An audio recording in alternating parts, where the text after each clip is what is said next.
Brian 同大家做一啲快速開箱。呢一個咧就係最近 Flexcopy 推出嘅同 Acer Ring 合作推出嘅一個1:12嘅 Acer Ring 喎。好多大家都唔係好清楚，不過啲 fans 會知嘅。原來咧呢頭四個啲角色咧，其中一個啦，都係咧係全新係做嘅，即係唔係話攞翻之前先傑出嗰200幾300個 Acer Ring 嚟做啊。咁又覺得一睇就知係佢嘅系列嚟㗎啦，但係咧又好似真係未出過。咁我覺得咧，其實細節上咧，1:12咧一定係完勝過1:18㗎啦。咁你見造型咧其實都做到好好啊。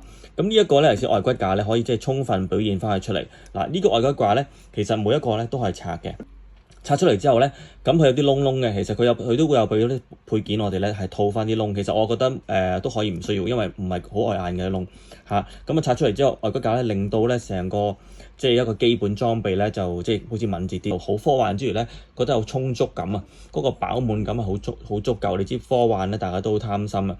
咁呢一個系列裏邊咧嗰啲特性咧逐點同大家講。第一點咧其實就係佢咧其實做咗好多 details 嘅，咁但係咧有好多都係原色膠，當然有啲係有上色同埋做咗啲輕輕嘅一啲嘅舊化啦。但係其實基本上咧好多可能因為成本問題咧，佢都係冇去上特別多色嚇。咁其實攞支高達嗰啲 marker 咧，其實塗晒啲深刻嘅位，其實已經好正啦。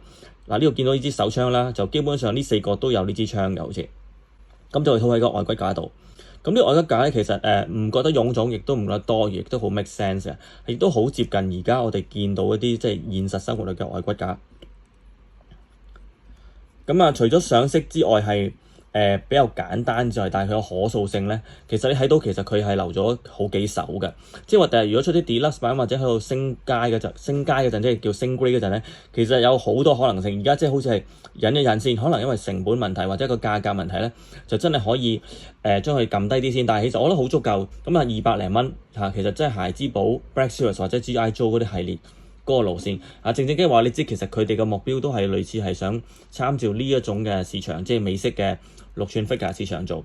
其實佢就似，但係咧就冇咁粗糙嘅。其實而家啲 G.I. Joe 都好 details 但係咧就搣唔甩陣味，就係嗰個身形啊，同埋啲成個設計風格咧，其實都仲係有啲懷舊復古味啊。咁而呢個 Acer Ring 就當然係冇嗰種味，但係咧你睇到係有隱約有啲，譬如啲關節上個佈局咧都係有啲似嘅。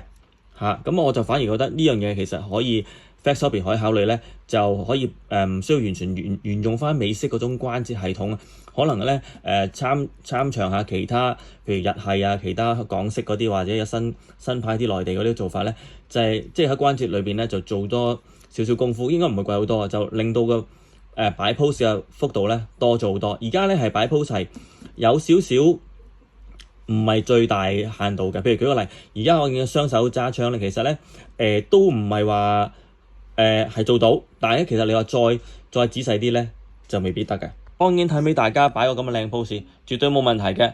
但係你又即係要求再高啲啊，嗰個準星又要對住個眼罩啊，嗰個左眼位啊、右眼位啊，咁咧呢個咧就未到好似 SHF 啊或者其他日式啊或者啲即係高階啲嘅6寸 figure 啊咁嘅程度啊，因為呢個價錢200零蚊咧就好好嘅，因為如果佢去到頭先嗰啲話咁靚啊、上色咁複雜啊、咁多關節嗰啲，其實好多時都要對300-400蚊甚至500幾蚊都有。咁而佢而家200幾蚊咧，你真係一隻可以等於2隻嘅。咁我覺得就反而佢呢個選擇咧，我覺得係啱嘅。喺呢個時勢咧，即係你寧願平啲俾我自己有心玩嘅，整複雜啲冇問題嘅。咁另外呢一個系列咧，仲有另外好多特點嘅。基本上除咗機械人嗰隻之外咧，以我所知或者玩咁耐咧，3隻除咗到頭盔嘅。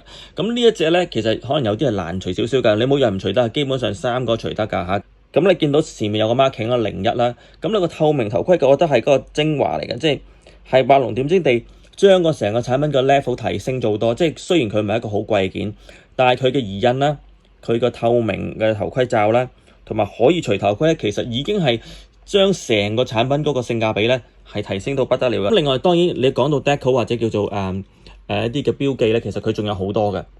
咁我覺得真係輕輕用少少 marker 舊化咧，已經可以做到好靚仔。咁我好期待繼續出第2彈啦。據說咧第2彈已經開始即係研發當中㗎啦，開發當中㗎啦。咁更加要俾佢讚咧，就係佢冇重複到3.75寸個系列嘅。咁但係其實我覺得精選翻一啲3.75寸嚟講咧，我覺得無傷大雅嘅。iPhone 嘅頭盔靚咗好多，但係我覺得佢又係留咗一手。而家嘅頭雕就戴個巴拉卡法咁吸住啦，其實嗰個樣亦都係比較 low body 啲嘅。佢絕對可以做啲角色出去啦，即係之前啊 Bugs 啊白頭佬啊嗰啲好多好幾個啊，咁都可以出埋啦。咁另外就係喺個頭雕度再做靚啲。如果真係做人性化啲，我講得搞笑啲，喂啲名人明星咁啊側側膊咁爭少少，哇！我覺得出嚟嘅效果又可以互配到其他6選咧。其實我覺得呢一個系列將會成為好多玩家嘅恩物。可換性高，可動性高，互配性又高。嗱，仲有咧，佢真係跟足嘅。唔好話跟足咧，佢個底咧亦都傳統地咧係跟咗啲美式，有個窿，個窿咧就可以跟落個 stand 度，咁咧令到咧你擺啲比較誇啲嘅動作咧都冇問題。而家你咁影都覺得真係喂好靚仔啊！成件事，我覺得就咁好簡單，唔使擺特別嘅 pose，咁樣就咁影已經係覺得佢係做得好唔錯。我尤其是中意呢隻嗱，其實坊間咧最受歡迎嗰隻咧，我喺會場見到咧就唔係呢隻嘅，但係我就呢隻我好中意，另外隻黃橙色嘅都中意啦。最受歡迎嘅就係有個骷髏骨面罩嗰個啊，好得意，永遠都係咁嘅喎。咁我都讚佢個 packing 係實而不華，亦都唔係好粗糙，幾靚嘅。純粹就係將你個產品同一個大嘅 market 咧融入咧，呢個係一個聰明嘅選擇嚟嘅。真係最後尾咧加咗個 stand 咧，呢個係就坊間都買到㗎啦 ，Eastside 出嘅 stand 咧，哇！咁就真係你擺啲再型啲嘅動作得。其實啦，我冇乜時間去擺得好誇張，其實咧。再誇張啲仲得，因為佢呢個基本上嗰隻重心腳仔食咗落去咧，其實就好穩嘅。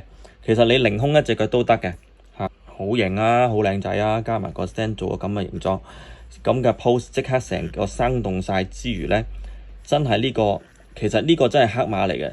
佢有啲嘢你望落去，佢好似可以 detail 啲，可以再複雜啲，但係佢俾到你嘅性價比咧，仲有香港廠喎。